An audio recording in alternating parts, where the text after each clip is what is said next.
अस्सलाम वालेकुम नाज़रीन, प्रोग्राम एग्री बिज़नेस के साथ मैं हूं आपका मेज़बान डॉक्टर अमजद बुखारी। नाज़रीन, आम की फसल इस वक्त इंतहाई हिसास मरहले में है। काफ़ी सारी फसल उतर गई है, काफ़ी सारी अभी दरख्तों पर बाकी है। जो उतर गई है उसे हम मंडियों में किस तरह पहुँचा रहे हैं, कहाँ खामी है, कोताही है, किस तरह माल को बेचना है, किस तरह पैक करना है, किस तरह ग्रेडिंग करनी है, इन सारे मामलात पर आज बात करेंगे। मैं सबसे पहले आपको अपने मेहमानों का तारुफ करवा दूँ। मेरे साथ मेरे पहले मेहमान मौजूद हैं डॉक्टर मोहम्मद शहजाद ज़फ़र साहब। आप सीनियर साइंटिस्ट हैं मैंगो रिसर्च इंस्टीट्यूट में। उनके साथ दूसरे मेहमान मौजूद हैं डॉक्टर समीउल्लाह साहब। आप ज़रई यूनिवर्सिटी मुल्तान से वाबस्ता हैं, पढ़ाते हैं, तहकीक करते हैं। उनसे भी पूछेंगे कि आम की फसल की क्या सूरत हाल है। और तीसरे मेहमान एहतशामुल हक डोगर साहब हैं, आप मैंगो ग्रोवर्स हैं। आप तीनों मेहमानों का बेहद शुक्रिया। डॉक्टर साहब, ये बताएं कि इस वक्त फ़िगर्स क्या हैं कि कितनी फसल जो है वो दरख्तों पर मौजूद है और कितनी उतर आई है, परसेंटेज के हिसाब से देखा जाए तो? जी, बहुत शुक्रिया। सबसे पहले तो रोही चैनल का बड़ा शुक्रिया कि इस इम्पॉर्टेंट टॉपिक को और स्पेशली मैंगो की क्रॉप जो इस वक्त जिस सिचुएशन में है, तो आपके चैनल के तवज्जुह से डिफरेंट मैंगो स्टेक होल्डर्स तक ये इन्फॉर्मेशन पहुंच जाएगी। सबसे पहले तो सर मैं ये बताना चाहूँगा कि ये ऑलरेडी डिक्लेयर था जब टेम्परेचर की रिजीम बहुत ऊपर चली गई फरवरी में कि क्रॉप इस वेव आ गई। जी हीट वेव आ गई। एग्जैक्टली, बिल्कुल आपने सही फरमाया। ठीक है। उसमें उससे हमें अंदाज़ा हो गया था क्रॉप की सिचुएशन कि तकरीबन सभी वैरायटीज़ में जो है वो as compare to last year हमारी प्रोडक्शन कम होगी। हाँ, उसमें फिर ये आगे कैटेगराइज हुआ कि कौन सी वैरायटीज़ हैं जिनमें निस्बतन ज़्यादा है, किसी में कम है, किसी में दरमियाना है। ठीक है। तो ये चीज़ तो हमें फरवरी मार्च अप्रैल में तकरीबन क्लियर हो गया था। ठीक है। अच्छा, अब मौजूदा सूरत हाल की जो बात है उसमें अगर देखा जाए तो हमारी जितनी अर्ली वैरायटीज़ हैं, जिसमें अगर एक्सपोर्टेबल वैरायटीज़ की बात करूं, सिंदरी वो कंप्लीट हार्वेस्ट हो चुका है पंजाब से।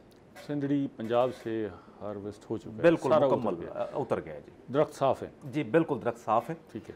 और इसी तरह जो हमारी दूसरी लोकल वैरायटीज़ हैं उनमें मालदा, दुसहरी, अनवरटोल ये भी उतर चुकी हैं।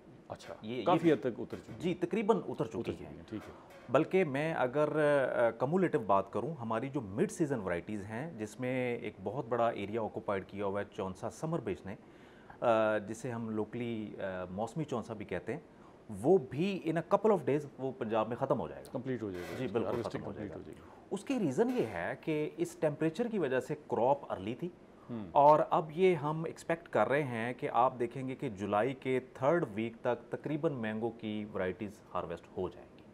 अच्छा, फिर तो इसका मतलब है कि रेडियो से नापैद होने वाला है मैंगो ना? जी बिल्कुल, आप सही फरमा रहे हैं। मैं मज़ीद आगे बात चलेगी तो वो मैं ज़रूर शेयर करना चाहूँगा।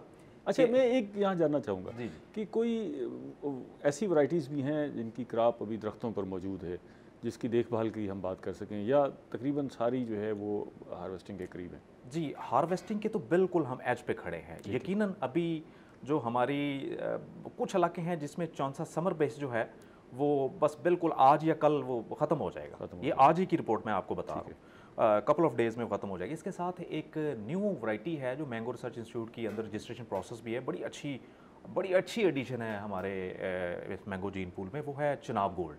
अच्छा, उसकी हार्वेस्टिंग भी यस्टरडे से शुरू हो गई है। ठीक है। अच्छा, अब उसके बाद हमारी, लेकिन अभी हम बागों से गुजर रहे हैं तो दरख्त पे फल नज़र आता है, कच्चा फल भी नज़र आ रहा है, वो कौन सी वैरायटी है? जी जी, आप सही फरमा रहे हैं। ये वो कुछ साहिबान हैं जो अपने बाग को ठेकेदारी सिस्टम के तहत दे देते हैं। ठीक है। और वहाँ से वो अब ये जो इसकी हार्वेस्टिंग होती है जब ठेके पे चले जाते हैं, तो ठेकेदार ने अपना प्रॉफिट देखना है, वो देखेगा जब मार्केट तेज़ होगी मैं उस वक्त तोड़ेगा। ठीक है। इसका अल्टीमेट जो नुकसान होता है वो ग्रोअर को होता है। नेक्स्ट ईयर वो कंप्रोमाइज़ करता है अपनी क्रॉप पे। अच्छा, वो जो प्रॉपर टाइम है जिस ठेकेदार तो फ़ायदा उठा लेगा, ठेकेदार फ़ायदा, जो बाग का मालिक है उसको नुकसान होगा, अगली फसल पर उसके असरात मरतब होंगे। खातर नुकसान होगा। अच्छा, इस पर हम डिटेल से बात करेंगे, बड़ी इंपॉर्टेंट बात है। और मेरा ख्याल है हमारे काश्तकारों को शायद इसका अंदाज़ा नहीं है कि वो तो उन्होंने दरख्त वाले कर दिए, या अंदाज़ा है उन्हें इस सारी चीज़? इसमें अब एजुकेशन काफ़ी हद तक अदारे काम कर रहे हैं और मीडिया जैसे आपके चैनल जो प्रोग्राम है इसके ज़रिए अवेयरनेस, अब काफ़ी लोग इस तरफ आ रहे हैं, लोगों को आइडिया हो रहा है, सेल्फ मार्केटिंग की तरफ आ रहे हैं। लेकिन अभी भी ज़रूरत है लोगों को ये एजुकेट करने की ज़रूरत है कि ये जो ठेकेदारी सिस्टम है इसमें नुकसान बहुत है ग्रोअर का। वो अगर खुद हार्वेस्ट करें, खुद मार्केटिंग करें, जैसे हमारे बड़े डेवलप कंट्रीज़ जो वो करते हैं। हम लिथार्जिक हो गए हैं हर मामले में, कोशिश करते हैं कि जी हम तो ज़िम्मेदार हैं, काश्तकार हैं, बैठ कर हमने कमाना है, खाना है, तो इसलिए ज़रा थोड़ा सा अवॉइड करते हैं। डॉक्टर साहब से पूछते हैं, डॉक्टर समीला साहब इस दफ़ा हम गुज़रे, अमूमन हम देखें कि फ़सल हम उतारते हैं, फिर एक जगह पे ढेर की होती है, वहाँ फिर हम ग्रेडिंग तो नहीं होती, लेकिन फिर भी हम कोशिश कर रहे होते हैं कि कच्चा माल, पका हुआ, ख़राब माल उसको अलग कर रहे होते हैं और फिर पेटियों में पैक शैक करते हैं। अच्छा, मैंने अमूमन देखा है इन दिनों में कि ये जो माल उतरा हुआ है उसमें ख़राब आम बहुत ज़्यादा है, उसकी मकदार बहुत ज़्यादा है।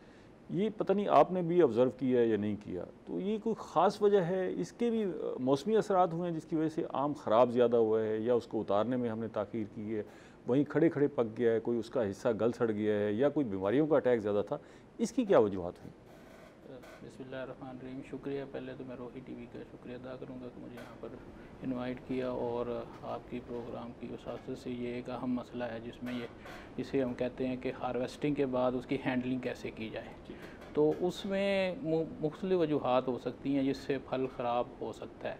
उसमें एक सबसे बड़ी वजह ये है बीमारियों का और कीड़ों का अटैक भी होता है। इसके साथ साथ कुछ जो फल साफ़ होते हैं उसमें हमारा जो हार्वेस्टिंग का तरीक़ाकार है ना, वो समझ लें गैर मेयारी है, क्योंकि जब हम इसको तोड़ते हैं तो इसको डंडी समेत तोड़ना चाहिए, क्योंकि अगर आप डंडी के करीब से तोड़ेंगे तो उसमें से एक तेज़ाबी मादा निकलता है जिसे मैंगो सैप कहते हैं। ठीक है। अगर उसको अगर आप क्लोज टू दी उसके डंडी के तोड़ेंगे तो वो सैप उसी वक्त उसकी जिल्द पे लग जाता है मैंगो की।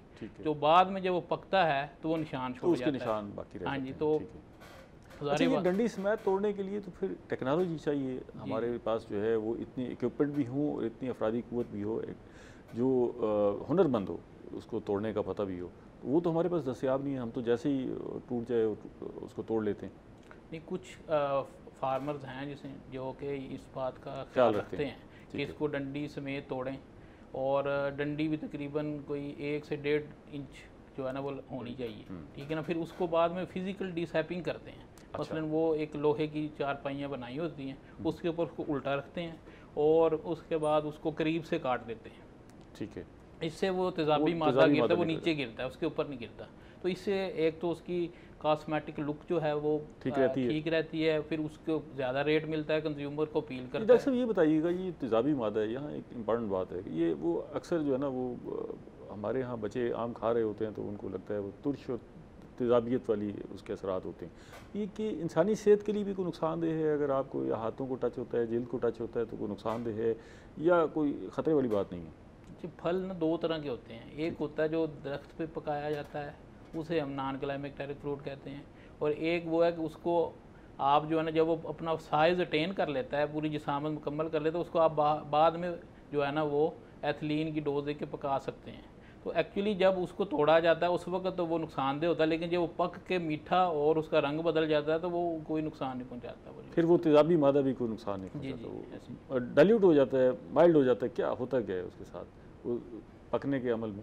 एक्चुअली जो है ना जब पकता है ना, पहले जो है ना उसमें आमतौर पर जो है ना वो ऑर्गेनिक एसिड ज़्यादा होते हैं। तुलसी जो है ना उसकी होती है वो ऑर्गेनिक एसिड की वजह से होती है, लेकिन जो वो पीला होता जाता है, नरम होता जाता है, मीठा हो जाता है, वो ऑर्गेनिक एसिड जो है ना वो शुगर में तब्दील हो जाते हैं।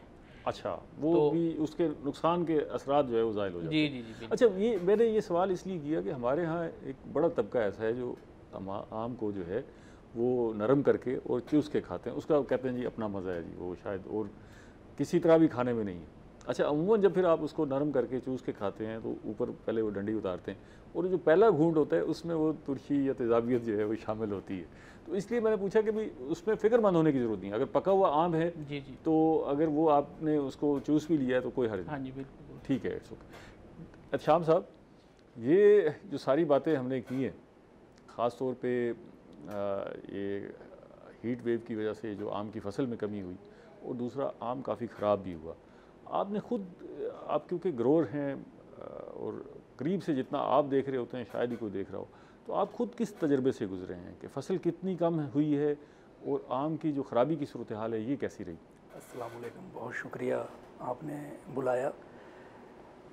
सबसे पहले तो हमारे यहाँ वही इशू आया कि क्लाइमेट कंट्रोल का जी, जिसको रद्द ही नहीं किया जा सकता क्योंकि आम भी एक ओपन क्लाइमेट की फसल है। दूसरा, जनूबी पंजाब में बहुत बड़ा इशू आया पानी का।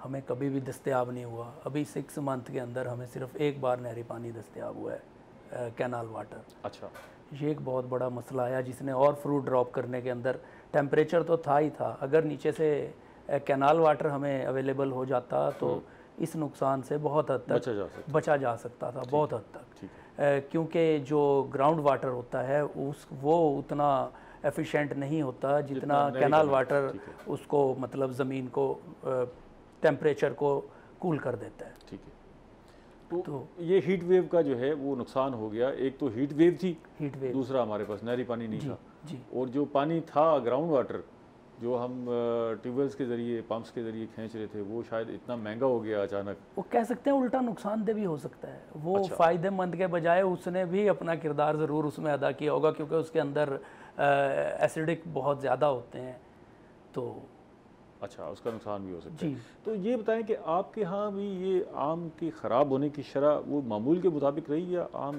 कुछ ज़्यादा ख़राब हुआ हीट वेव की वजह से, उसके पकने का अमल तो पूरे पाकिस्तान के अंदर यही शरह रही है, किसी कोई एक जगह भी नहीं बची कि जिसको मुतासर ना किया हो। अच्छा जी, अच्छा ठीक है, एक ब्रेक ले लें डॉक्टर साहब, फिर इसके बाद बात करते हैं। नाज़रीन मिलते हैं एक छोटी सी ब्रेक के बाद।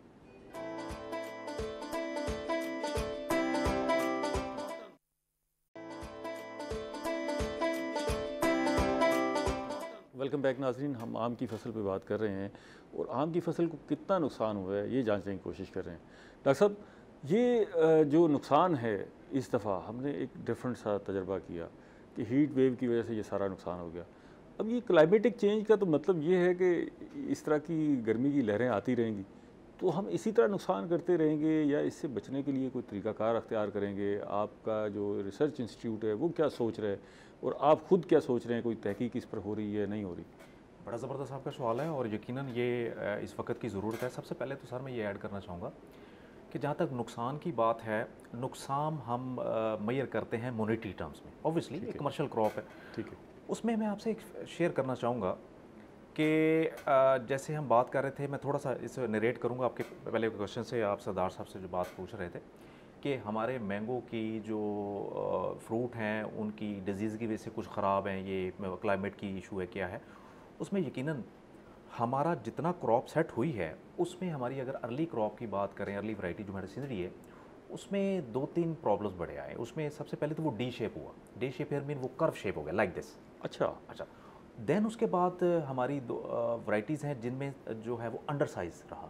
जब मसलन सपोज़ अगर अनवरटोल की बात करूं जिसका नॉर्मल वेट जो है वो तकरीबन 300 ग्राम तक एवरेज आता है, वो 200 ग्राम तक रहा। अच्छा, इसी तरह, और ये फिनोमिना किसी एक वैरायटी में नहीं था, ये तकरीबन सभी वैरायटीज़ में जी, अंडर साइज़ और डी शेप होना। अब ये वो चीज़ थी जिसने हमारी क्रॉप की प्रोडक्शन को तो पहले ही जो है वो कंप्रोमाइज़ हो गई थी ड्यूटी, लेकिन इसके साथ साथ मार्केटिंग पॉइंट ऑफ व्यू से इसमें थोड़ा सा एक जो है वो प्रॉब्लम है। वो तो पहचाना भी नहीं जाता होगा, अगर सिंदरी पड़ा हुआ है और वो डी शेप हुआ हुआ है तो लोग मानने से इनकार कर देंगे कि ये सिंदरी। सर आपने बिल्कुल सही कहा, लेकिन इसके साथ में एक और चीज़ ऐड करना चाहूँ।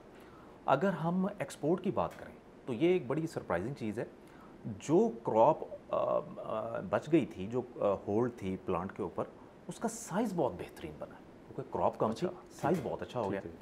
अब आप ये देखें, हमारे पाकिस्तान की जितनी एक्सपोर्ट है वो बल्कि 90% प्लस जो एक्सपोर्ट है वो Iran, Afghanistan, Oman, Qatar, UAE इनके साथ है। अब ये जो कंट्रीज़ हैं ये वो वाला फ्रूट लाइक करते हैं जिनका एवरेज वेट जो है वो 400 ग्राम प्लस 500 ग्राम प्लस, बड़ा फल जो है, बड़ा फल, ठीक है। तो इसलिए वो मौज लग गई। अब वहाँ पर बड़े फल को तो वैसे ही बहुत पसंद किया जाता है।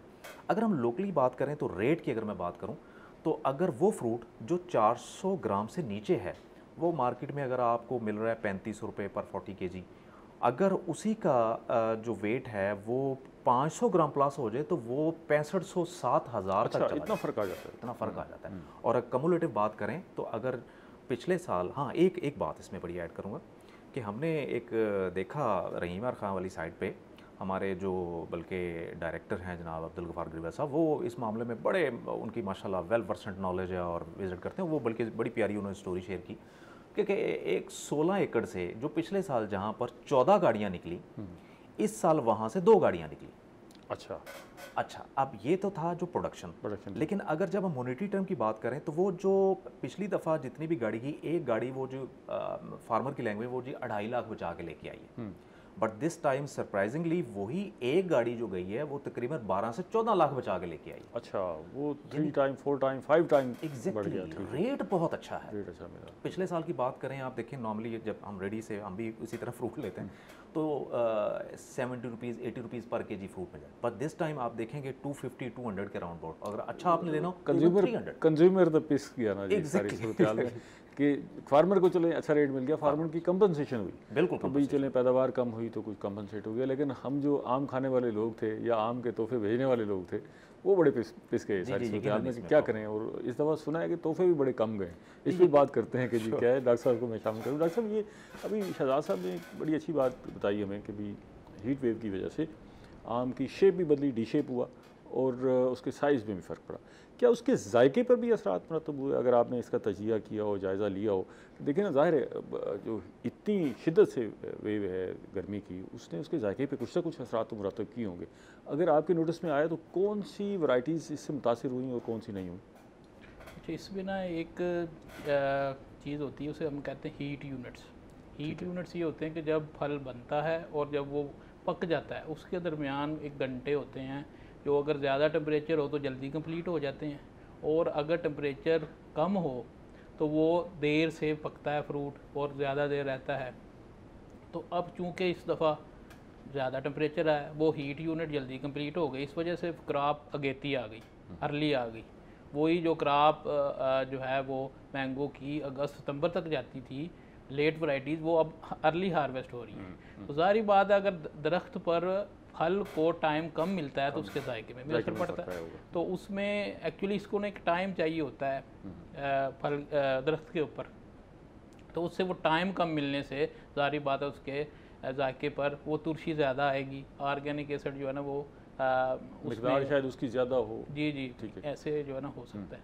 और उसमें फिर लोग क्या करते हैं कि पहले जो है ना मैच्योरिटी का ख्याल नहीं करते, तो उसको अगर आप जब उसका साइज़ पूरा टेन ना हो उसको अगर आप तोड़ लें और उसको फिर पकाएं तो उसमें ना श्रिवलिंग आ जाती है, उसकी जिल्द में जो है ना वो रिंकल्स पड़ जाते हैं। ठीक है, तो वो फिर ना जायके में असर डालता है, जायके पे भी असर डालता है और जाहिर है उसकी मार्केटिंग भी मुश्किल हो जाती होगी, बेचना भी मुश्किल हो जाता होगा। लेकिन डॉक्टर साहब, इस पे मेरा ख्याल है कि ये जो तीनों एलिमेंट्स हैं, डी शेप वाला, साइज़ वाला, जायके वाला, इस पर हमें स्टडी करनी चाहिए और मेरा ख्याल है कि हमें तहकीक के रुख जो है वो नए अख्तियार करने होंगे, क्योंकि ख़ास तौर पे हीट वेव और क्लाइमेटिक चेंजेस जो है वो हमारी सारी फसलों पर असरात मरतब कर रही है बशमूल आम के। तो आम पर हमें खुसूसी स्टडी करनी पड़ेगी इस सारे खित्ते में। मैं ज़रा शाम साहब को शामिल करूँगा। सरदार साहब, ये बताएँ कि हम तो बातें कर रहे हैं, आप बराह रास्त मुतासर हुए होंगे, आप पर जो है वो दबाव बढ़ा होगा तोहफ़ों का भी, वो तोहफ़े तो आप ही भेजते हैं, हम तो सिर्फ तसल्लियाँ भेजते हैं। वो आपने उसी तरह तोहफे भेजे या लोगों से माजरत की कि भाई इस दफ़ा जो है वो फसल अच्छी नहीं है तो दुआएं करें? नहीं, तोहफे जो एक हमेशा से लिस्ट चली आ रही है उनको तो ज़रूर उसी तरह ही पूरा किया है जी। अच्छा, चलें, ये गनीमत है कि आपने निभाया इन हालात में भी। अच्छा, ये बताएं कि ये जो आपने जो तोहफे भेजे या ख़ुद आम का जायका चखा, तो आपको भी जायके में कोई तब्दीली महसूस हुई है? हीट वेव की जायके में कोई ऐसी खास तब्दीली, वैराइटीज़ उसी तरह भी नहीं, वैराइटीज़ का जायका बिल्कुल, ये भी हो सकता है कि पहले से अच्छी हो गई, बहुत अच्छी, जितना एक्सट्रीम हीट होगी आम और खजूर का जायका उतना अच्छा। ये जो है ना, मैंने भी कुछ दोस्तों को आम भेजे तो उन्होंने वापसी ये बताया कि जी ऐसे आम हमने कभी खाए नहीं। अब तो मार्केट वालों का भी जायका अच्छा है, जो ये मतलब ये शान साहब, इसमें एक एलिमेंट ये भी है कि महंगी चीज़ का जायका खुद ब खुद अच्छा लगता है ये भी एक मामला है ना जी। तो सस्ती चीज़ हो तो वो उसकी अफादियत अहमियत उस तरह नहीं होती। आम वैसे ही पाकिस्तान का कौमी फल भी है और उसके अलावा पूरी दुनिया का पसंदीदा फ्रूट में से एक है, लोग इंतज़ार में रहते हैं। ठीक है, अच्छा, अभी आपको ये कैसा महसूस होता है कि आम की जो फसल है वो मुनाफे का सौदा है या अब इसमें मुश्किलात आ रही हैं ज़्यादा? फ़िलहाल तो शदीद वाली मुश्किलात आ रही हैं ना। अगर क्लाइमेट ऐसा ही रहता है तो ऐसा ये लगता ही नहीं कि अगर 2-3 साल ऐसा हो गया हम आम को बरकरार रख सकें इसकी फसल। अच्छा जी, अच्छा, ये तो बड़ा खौफनाक एलिमेंट है। गवर्नमेंट की पॉलिसीज इतनी घिनौनी है, पानी भी ना हो और खाद, अब 14,000 रुपए की DAP किस तरह से कहाँ तक बंदा मतलब जिसने 200 बैग खरीदने हैं, इस दफ़ा बिजली का जो अभी इस मंथ का मेरा बिल है, मैं कल देख रहा था, वो 2.25 लाख का है, जो कभी भी इतना ज़िंदगी में कभी नहीं आया। जो आज तक का, जब से मैं होश संभाली है, ग्रो फार्मिंग कर रहा हूँ, तो ये रेट कभी नहीं थे। इसी तरह ट्रांसपोर्टेशन के रेट देख लें। उसके बाद अब जो वो गरीब लेबर वाले काम करते हैं, उनको तो हमें बेहतर से बेहतर नहीं देंगे, पे करेंगे तो काम ही नहीं होगा, उनके अपने मसाइल हैं। ठीक है, तो डॉक्टर साहब इसमें इस सारी सूरत को देखते हुए हमें इसकी वैराइटीज़ के ऊपर भी काम करने की ज़रूरत है कि ऐसी वैराइटीज़ लेके आएँ जो हीट रेजिस्टेंट हों, और ख़ास तौर पे इस वेव के अंदर जिन्होंने रेजिस्टेंस शो की है उनको हम प्रमोट करें, और जो वल्नरेबल हो गई हैं उनको हम पीछे लेके जाएं। इस पर भी कोई वर्किंग हो रही है? सर मैं बिल्कुल वर्किंग हो रही है, चल भी रही है। इसके साथ साथ मैं ऐड करना चाहूँगा, ये जब ये कोई प्रॉब्लम्स आते हैं तो अदारे इसलिए होते हैं वो उन चैलेंजेस को एक्सेप्ट करें, उस पर काम करें, और मैंगो रिसर्च इंस्टीट्यूट ने इस पर ऑलरेडी काम किया, और इस साल हमने जो अपने पायलट प्रोजेक्ट्स में बड़ी चीज़ों को इंटरवीन करते हुए जो हमारी क्रॉप इवन बच गई है, ये डेफिनेटली अदारों का एक काम है और अदारों को क्रेडिट देना चाहिए। मैं आपको थोड़ी सी बात बताता हूँ। हुआ क्या है कि जब हीट वेव बहुत आई, क्रॉप हमारी जो बच गई, अब हम उसी पे बात करेंगे। तो अब उस वक्त अप्रैल का जो हमारा हीट वेव जो था उसमें टेम्परेचर जो 46 चला गया, ये एवन मई के बाद होता है। तो वो वाली साइड जो कि सन के साथ बिल्कुल डायरेक्ट एक्सपोज होती है मैंगो की, अगर हम वेस्टर्न और अपना सदर्न साइड धूप पड़ रही जी है, पड़ रही है, वहाँ पर फिर एक इंटरवेंशंस एक मुतारफ़ करवाएगी कि उस वक्त जो पीक आवर्स होते हैं डे के, जैसे 12:30 से 3 बजे तक, वहाँ पर वाटर का स्प्रे कर दिया जाए। एक दूसरा ये है जो एक सॉल्युबल पोटाश है 2%, उसका स्प्रे कर दिया जाए, तो उससे खातर खा आपका जो मैंगो है वो एक तो वो ड्रॉप नहीं होगा, उसका साइज़ बेहतर होगा, और उसके साथ साथ उसमें इम्यूनिटी आएगी। ठीक है, और इससे लोगों की क्रॉप बहुत हद तक बच गई, और इवन उसका साइज़ भी बहुत बेहतर हुआ, और लोग इसे बिल्कुल एडमायर करें। यस, इसके साथ साथ एक चीज़ जो है वो मैंगो रिसर्च इंस्टीट्यूट, और ये बिल्कुल एक बड़ी सालों की एक रिसर्च है जिसे ट्रेंच टेक्नोलॉजी कहते हैं, और ये भी इंटरवेंशंस जनाब अब्दुल गफ़ार ग्रेवाल साहब जो डायरेक्टर मैंगो उनकी है। ये वो इंटरवेंशंस है जिसने एक मैरिकल काम किया है। अब इसकी वजह से होगा क्या, जैसे सरदार साहब कह रहे थे, मैंगो ग्रोवर्स डेफिनेटली इस वक्त परेशान है कि अगर डीएपी है वो 14,000, 15, 16,000 तक चले जा रही है, तो कैसे उसे अफोर्ड करेंगे इस वक्त। अब हीट वेव आई, उसका प्रॉब्लम तो हो गया, लेकिन इसके साथ साथ कुदरत की तरफ से कुछ अपॉर्चुनिटीज़ भी मिल गई। फ़ायदा क्या हुआ है, क्योंकि क्रॉप अर्ली थी, हीट बहुत ज़्यादा आई, कुछ एक दरमियान में 1-2 रेन का स्पेल आया, हुआ क्या है कि उस पर न्यू फ्लश साथ निकल रही। ये इस दफ़ा बड़ी एक अच्छी जो है कुदरत की तरफ से इनाम भी मिल गया ग्रोवर। ठीक है, वहाँ पर जो फ्लश निकलना था हमारा जुलाई में, अगस्त में, वो इवन जून से ही अर्ली वैरायटी से शुरू हो गया। इस वक्त की अगर मैं बात करूँ, तकरीबन कोई ऐसी वैरायटी नहीं है जिस पे न्यू फ्लश ना आया हो, और ये वो फ्लश है जिसने डिटरमिन करना है नेक्स्ट ईयर क्रॉप को।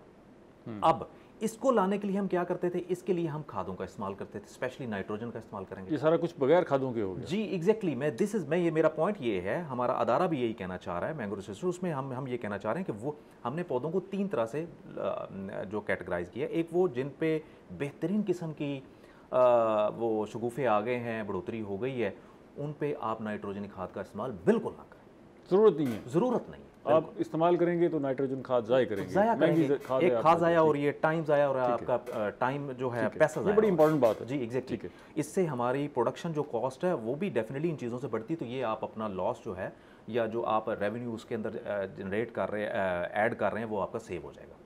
One thing. Second thing, same इसी तरह फास्फोरस है। ब्रेक ले लें इस पर, क्योंकि इंपॉर्टेंट बात है। श्योर, ब्रेक के बाद इसको कंप्लीट करते हैं। नाज़रीन, मिलते हैं छोटी सी ब्रेक के बाद।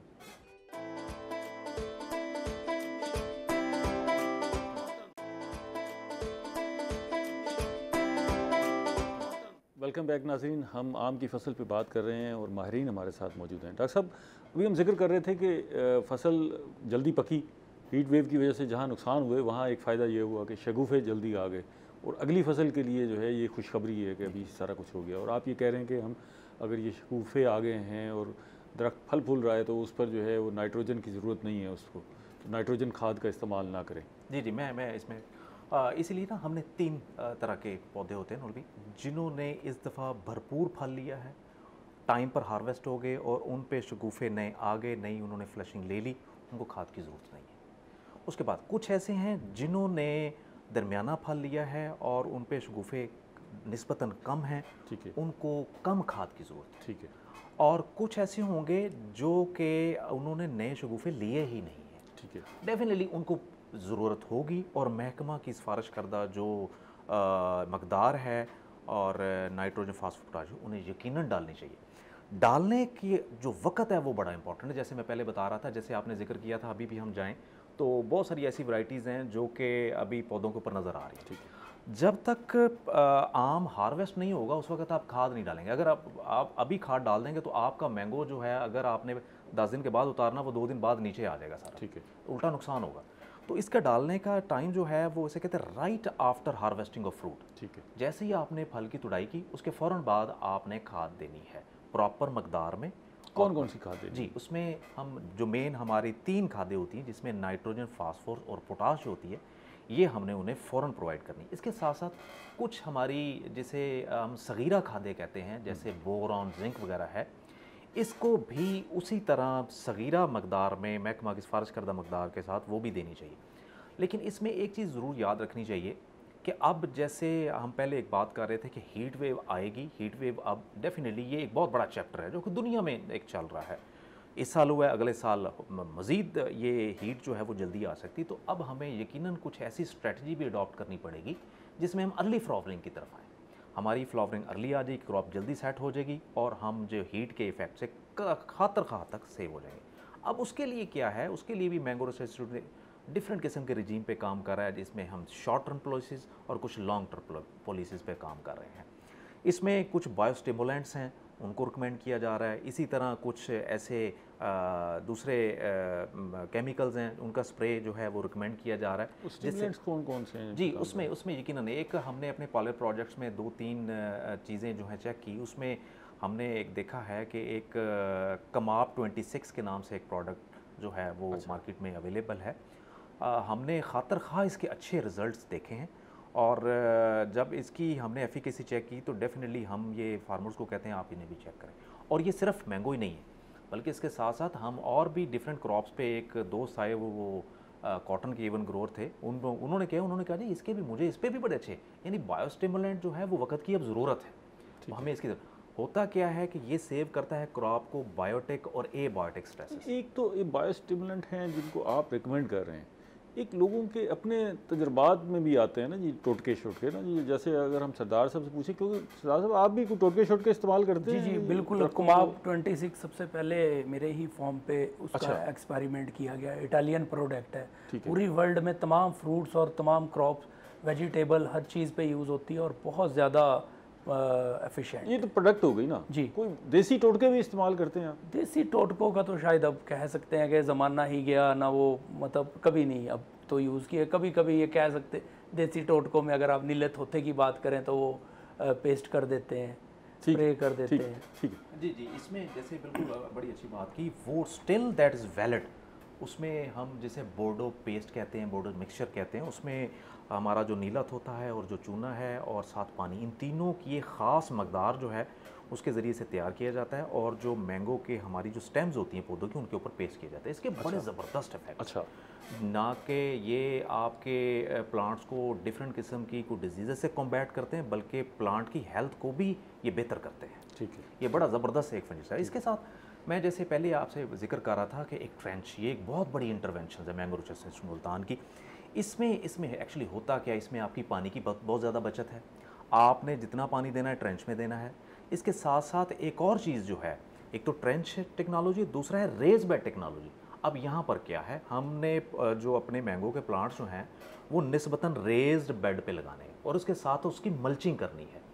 अब रेज्ड बेड से मुराद ये कि बहुत गहराई में ना हो। जी, उसमें हम ये कहते हैं कि नॉर्मल जो आपकी सॉइल है उससे तकरीबन कोई 1.5-2 फुट ऊपर आपने अपने प्लांट को वो बेड जनरेट करके उसके अंदर लगाना है। ठीक है। अच्छा, अब या सॉइल उसके साथ आप जो है वो लगा देते हैं साथ जो है वो ऐसे जी, और उसका पूरी कैनोपी के नीचे एक्चुअली वो किया जाता है। इससे क्या होता है, और फिर मल्चिंग की जाती है। मल्चिंग के जो पॉजिटिव इफेक्ट है, मैं ये भी एक मेरिकल है, मैं लेकिन सपोज आपका जो पानी का इंटरवल है वो इतना ज़्यादा बढ़ जाता है कि आप जैसे पानी पहले ही नहीं है, हम जैसे जिक्र कर रहे थे, नहरों में पानी नहीं है, ड्रिल आउट करना वैसे ही बड़ी प्रॉब्लम है, कॉस्ट ऑफ प्रोडक्शन बहुत ज़्यादा बढ़ जाएगी।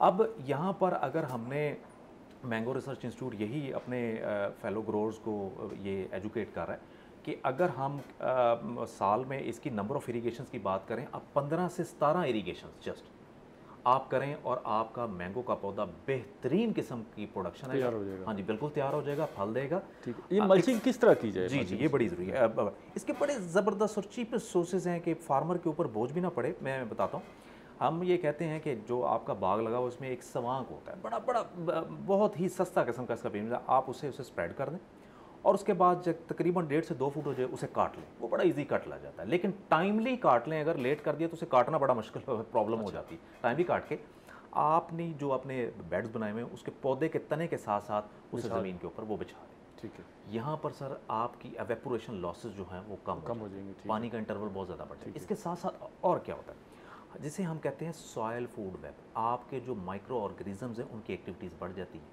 अच्छा, और आपकी बहुत सारी ऐसी चीज़ें, एलिमेंट्स जो ज़मीन में ऑलरेडी रखे होते हैं, जिन्हें हम फास्फोरस, पोटाश, ये डिफरेंट किस्म के जो हमारे ये प्लांट्स को अवेलेबल हो जाते हैं, जो ऑलरेडी वो न्यूट्रिएंट्स रखी हुई है, जो किसी वजह से वहाँ पर पीएच ज़्यादा है, और जब ये माइक्रो ऑर्गेनिज्म अपना काम करते हैं वहाँ पर पीएच कम हो जाती है और वही जो ऑलरेडी रखी होती है वो न्यूट्रिशन प्लांट को अवेलेबल हो जाती है, मुतहरिक हो जाती है। जी, मुतहरिक हो जाती उसमें जो है बहुत सारी चीज़ें हैं वो कुदरती तौर पर वो चीज़ें जो है ना। इसमें मज़ीद बात करते हैं, मैं डॉक्टर साहब को शामिल करूँ। डॉक्टर साहब, ये एक तो ये पहलू है ना जी, जैसे मल्चिंग की बात हो रही है कि जी इसमें शायद 2 चीज़ें हैं। एक तो कोई साया पैदा करना है, ठीक है, एवेपोरेशन कम हो, और शायद एवेपोरेशन के साथ साथ जो न्यूट्रिएंट्स हैं वो भी निकल जाते होंगे ना जी, उसको भी शायद रोकना होगा।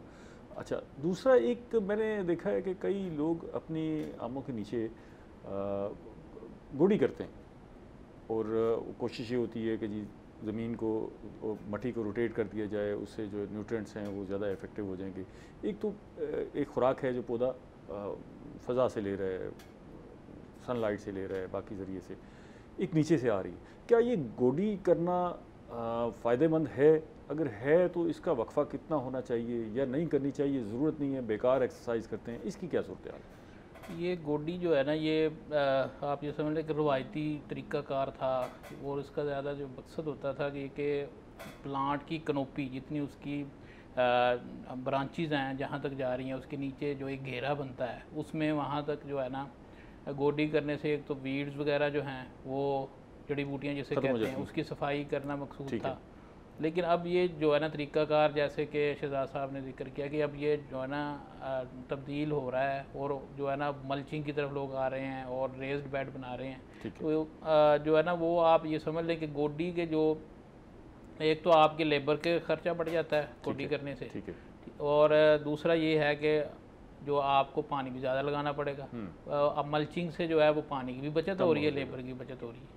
तो अब जो है ना लोग इस तरफ ही आ रहे हैं कि कम से कम जो है वो इसको कहते हैं ज़ीरो टिलेज, यानी कि आप कनोपी के नीचे, क्योंकि अब नया कंसेप्ट ये कि गोडी करने से जो इसकी जड़ें होती हैं वो कुछ ज़मीन के ऊपर होती हैं, उसको नुकसान पहुँचता है। तो फिर अब ये जो है ना गोडी को अब जो है ना रिकमेंड करना जो है ना वो छोड़ दिया है। ठीक अब अगर गोडी करते हैं तो आप इसको तर्क कर दें गोडी करने को, बल्कि उसकी बजाय मल्चिंग करें। मल्चिंग ये है कि कोई पराली शराली या जो सामान जैसे आप कह रहे हैं उसको बिछा दें, और ये इसका कोई टाइम पीरियड भी है कि इतने अरसे तक बिछी हुई कारगर रहेगी और फिर जो है वो गैर मौसर हो जाएगी और फिर दोबारा बिछाएं, और इसका जो वो वहाँ पर बाकियात होंगी उसको उठा लिया जाए या वहीं गलने सड़ने दिया जाए और ज़मीन का हिस्सा बन जाए। इसमें जो है ना वो डेफिनेटली जो है ना ये with the passage of time decompose हो जाती हैं।